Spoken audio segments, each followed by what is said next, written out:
តែងចាត់ចែងផ្លូវជីវិតផ្លូវសាងងឹតបាំងបិណ្ឌចិនចោកូនសានរងាចង់អបម៉ែ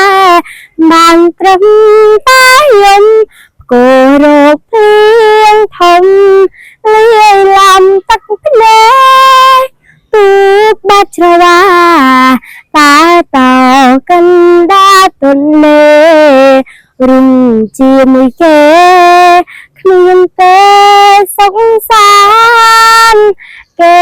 ស្អប់គេមិនដែលពេញចិត្តធ្វើបាបដូចទេរឆានតែពេលណាបានអបប្រាណម៉ែដូចមុន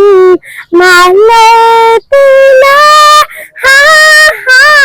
អ្នកម៉ែអាយុទៅធំលេះទេ